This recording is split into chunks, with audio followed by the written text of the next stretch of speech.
पिताजी, माताजी को बुखार आ गया है, चारपाई पर पड़ी हैं। बुखार ना आए तो क्या हो। इतनी बार उन्हें समझा चुका, वह अपने स्वास्थ्य पर ध्यान देती ही नहीं। स्वास्थ्य किसे कहते हैं पिताजी? जब हमारे शरीर के हर एक कल पुर्जे अपना अपना काम ठीक ढंग पर करते रहते हैं, तब उस अवस्था को हम स्वास्थ्य कहते हैं। जब वे अपना काम ठीक ढंग पर नहीं करते या उनमें कोई खराबी पैदा हो जाती है, तब उसे हम रोग या बीमारी के नाम से पुकारते हैं। पिताजी, बीमारी कैसे पैदा होती है? बीमारियां बहुत तरह की होती हैं और उनके पैदा होने के कारण भी बहुतेरे हैं। किंतु मोटे तौर से हम कह सकते हैं कि कुछ बीमारियां तो ऐसी हैं जो खान पान या रहन सहन की खराबियों से पैदा हो जाती हैं, जैसे अपच, मंदाग्नि, बात, गठिया, सिर का दर्द, पेट का दर्द, कब्जियत इत्यादि। और कुछ ऐसी हैं जो छूत ही हैं, अर्थात छूत से पैदा होती हैं, जैसे प्लेग, हैजा, चेचक, सर्दी जुकाम, इन्फ्लुएंजा, क्षय इत्यादि। ये छूत की बीमारियां किस तरह पैदा होती हैं? छूत से पैदा होने वाली बीमारियां वास्तव में छोटे छोटे कीड़ों से उपजती हैं। ये कीड़े इतने छोटे होते हैं कि साधारण आंखों से दिखाई नहीं देते। इसी से इन्हें कीटाणु कहकर पुकारते हैं।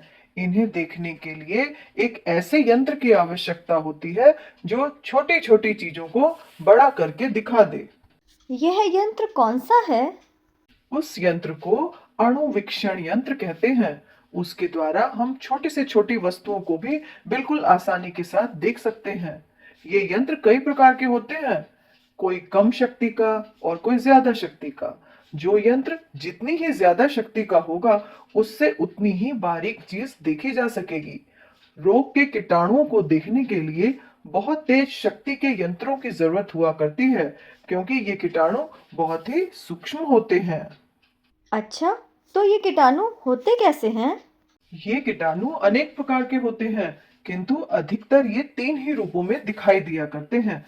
पहला पहिए की तरह गोल आकार में, दूसरा डंडे की तरह लंबे, और तीसरा लहरिएदार या उंगीठनदार शक्ल में। इनकी बहुत सी जातियां हैं और उनके रूप रंग और स्वभाव के अनुसार अलग अलग नाम भी हैं। किंतु तुम्हें उस झगड़े में पड़ने की जरूरत नहीं। केवल इतना ही समझ लो कि जितने भी प्रकार के छुतहे रोग होते हैं, अर्थात सर्दी और जुकाम जैसे साधारण रोगों से लेकर क्षय, चेचक, हैजा और प्लेग जैसे भयंकर रोगों तक, सबकी उत्पत्ति के लिए अलग अलग जाति के कीटाणु हुआ करते हैं। लेकिन इन कीटाणुओं से कैसे रोग होता है? बात यह है कि इन कीटाणुओं में अपनी संख्या को बढ़ाने की बड़ी विचित्र शक्ति हुआ करती है। हर एक कीटाणु अपने शरीर को बढ़ाकर दो टुकड़े कर देता है, जिससे एक ही जगह दो कीटाणु बन जाते हैं। इस प्रकार क्षण भर में ही इनकी संख्या दुगनी हो जाती है। हमारे शरीर में यदि इनमें से एक भी कीटाणु किसी तरह प्रवेश कर पाए और उसकी बाढ़ के लिए परिस्थिति बिल्कुल अनुकूल हो, तो उससे इसी तरह एक से दो, दो से चार और चार से आठ होते हुए कुछ ही समय में करोड़ों कीटाणु पैदा हो जाएंगे और हमारे शरीर के अंदर उनकी एक भारी बस्ती तैयार हो जाएगी। तब उससे क्या होगा? बस फिर वे तमाम कीटाणु हमारे खून के साथ मिलकर सारे शरीर में चक्कर लगाने लगेंगे और खून में अपना जहर भरकर हमारे शरीर में पेचीले और सुकुमार पुर्जों में तरह तरह की खराबियां पैदा कर देंगे, जिससे हम बीमार पड़ जाएंगे। लेकिन पिताजी, ये रोग के कीटाणु हमारे शरीर में पहुंच कैसे जाते हैं? इनकी पहुंच हमारे शरीर में अनेक प्रकार से हो सकती है। कुछ तो हवा में उड़कर सांस के साथ आ जाते हैं, कुछ दूध, जल या भोजन के साथ मिलकर अंदर पहुंच जाते हैं, और कुछ रोगी मनुष्य के पहने हुए वस्त्रों से चिपककर एक के पास से दूसरे के पास जा पहुंचते हैं। कुछ कीटाणु ऐसे भी हैं जो किसी खास किस्म के जानवर के काटने से ही हमारे खून में पहुंच जाते हैं। तब इनसे बचने का उपाय क्या है?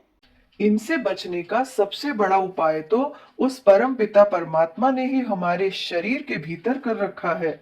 उसने हमारे अंदर करोड़ों सिपाहियों की एक ऐसी सेना पैदा कर दी है जो हर समय हमारे शरीर की रखवाली किया करती है और शरीर के एक सिरे से दूसरे सिरे तक दिन रात चक्कर लगा लगा कर पहरा दिया करती है।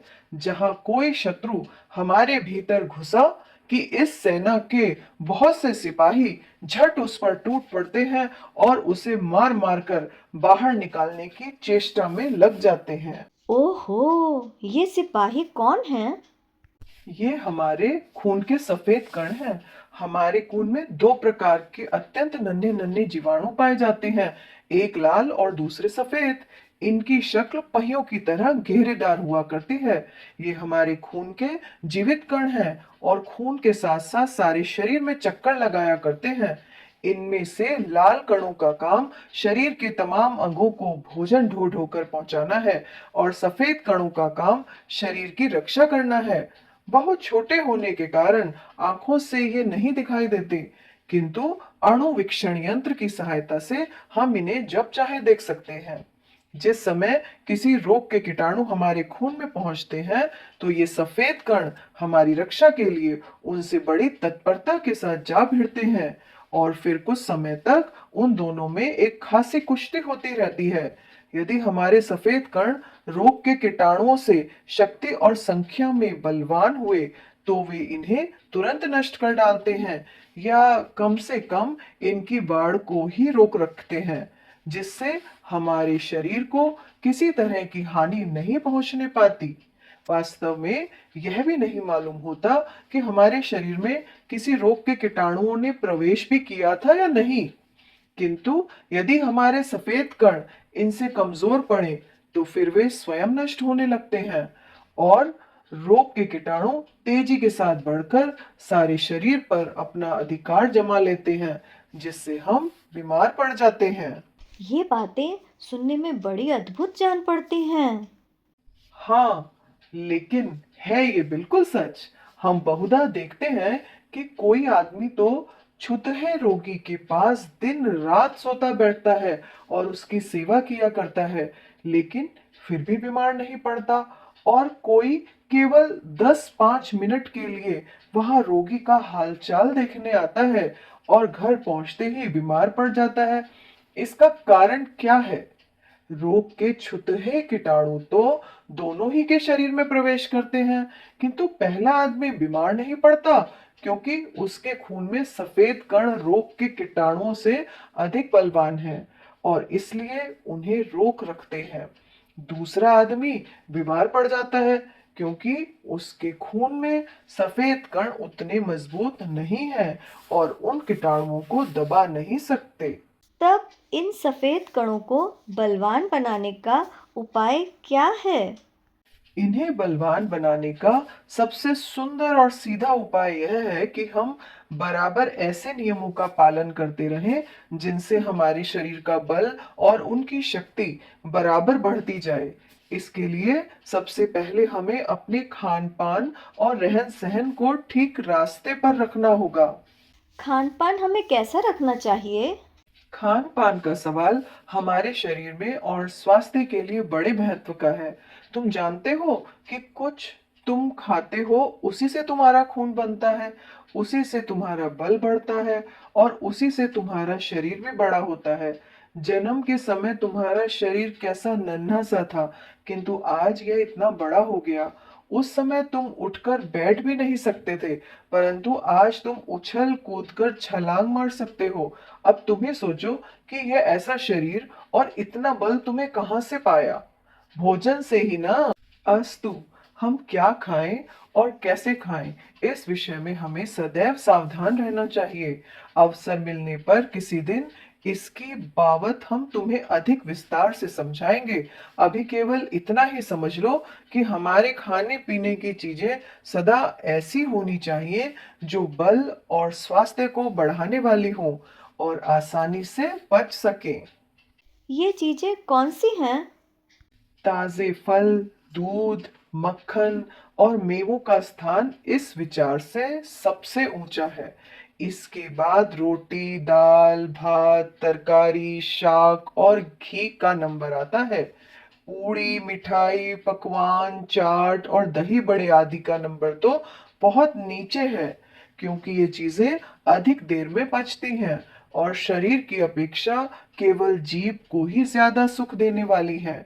किंतु ध्यान रहे कि उत्तम भोजन भी जरूरत से ज्यादा या बेवक्त खा लेने से विष के समान हो जाता है। साथ ही जो भोजन खूब चबाकर नहीं खाया जाता, वह भी पेट के लिए बोझ बन जाता है। सड़ा गला, बासी या देर का रखा हुआ भोजन भी हरगिज न खाना चाहिए। ऐसा भोजन तामसी कहा गया है और शरीर के साथ साथ हमारी बुद्धि को भी भ्रष्ट कर देता है। मैं इन बातों पर ध्यान रखूंगा। हाँ, और साथ ही में अपने रहन सहन पर भी ध्यान रखना होगा। वह क्या? वह है मुख्यतः सफाई और सदाचार। ये दोनों ही बातें स्वास्थ्य दृष्टि से भोजन से कम महत्व नहीं रखती। सफाई के अंदर भोजन की सफाई, पानी की सफाई, हवा की सफाई, शरीर की सफाई, वस्त्रों की सफाई, घर द्वार की सफाई, पास पड़ोस की भी सफाई शामिल है। इनके अतिरिक्त मन, स्वभाव और चरित्र की स्वच्छता भी सदाचार के अंदर आ जाती है। इस प्रकार अपने रहन सहन में हमें सब प्रकार की सफाई और निर्मलता लाने की जरूरत है। याद रहे कि जितने भी प्रकार के रोग और रोग के कीटाणु हैं, सब गंदगी में ही पनपते हैं। सफाई और प्रकाश में उनकी बाढ़ और शक्ति क्षीण होती है। साथ ही सफाई और प्रकाश हमारे खून के कणों को बल देते हैं। इससे हम में रोगों को रोकने की शक्ति आती है। इस प्रकार सफाई हमारी दो तरह से सहायक है। एक ओर तो वह हमारी शक्ति को बढ़ाती है और दूसरी ओर वह हमारे शत्रुओं की शक्ति को क्षीण करती है। अतएव इसका साथ हमें जीवन पर्यंत छोड़ना उचित नहीं। परंतु पिताजी, मन और चरित्र की सफाई में स्वास्थ्य का क्या संबंध है? देखो, जिस प्रकार बाहरी सफाई से शरीर को शक्ति मिलती है, उसी प्रकार मन और चरित्र की स्वच्छता से मन को भी शक्ति प्राप्त होती है। मन है शरीर का राजा, उसी के कहने पर शरीर चलता है। अतएव यदि मन कमजोर हुआ तो फिर शरीर वह अपना काबू नहीं रख सकता और न उससे स्वास्थ्य के नियमों का ठीक ठाक पालन ही करा सकता है। तुमने सुना होगा कि यूरोप में कितने चिकित्सक रोगी को केवल यह विश्वास दिलाकर अच्छा कर देते हैं कि तुम अब अच्छे हो। जिस रोगी के मन में जितना यह विश्वास जम जाता है, उतना ही जल्दी वह अच्छा भी हो जाता है। कहने का मतलब यह है कि शरीर का मन के साथ बहुत ही घना संबंध है।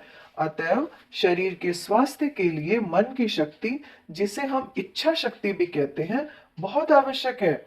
और यह शक्ति उन लोगों को आसानी से प्राप्त हो जाती है जिनका मन निर्मल और जो चरित्रवान है। तो मन और चरित्र को निर्मल रखने के लिए उपाय क्या है? इसका सबसे सीधा उपाय यह है कि बुरे और गंदे विचार वाले लोगों की संगत से बचो। पवित्र और ऊंचे विचार वाले लोगों का सत्संग करो। बुद्धि और ज्ञान को बढ़ाने वाली पुस्तकें पढ़ो और अपने मन में हर एक बात पर स्वतंत्र रूप से सोचने की आदत डालो। जब कभी तुम्हारा मन भटक कर किसी बुरे रास्ते पर जाना चाहे, तो उसे पूरी शक्ति से रोको और उसके परिणामों पर विचार करो। साथ ही ईश्वर से प्रार्थना करो कि वह तुम्हारे मन को इतनी शक्ति दे कि तमाम बुरे विचारों से तुम अपने को दूर रख सको। मैं अवश्य ऐसा ही करूंगा। आज मैंने कितनी ही नई बातें सीखी। मैं इन सबको ध्यान में रखूंगा। यदि आज की बताई हुई तमाम बातों को तुम ध्यान में रखोगे और उनके अनुसार चलने की चेष्टा करोगे, तो ईश्वर अवश्य तुम्हारा कल्याण करेगा और शारीरिक स्वास्थ्य के साथ साथ मन का स्वास्थ्य और शक्ति भी तुम लाभ करोगे।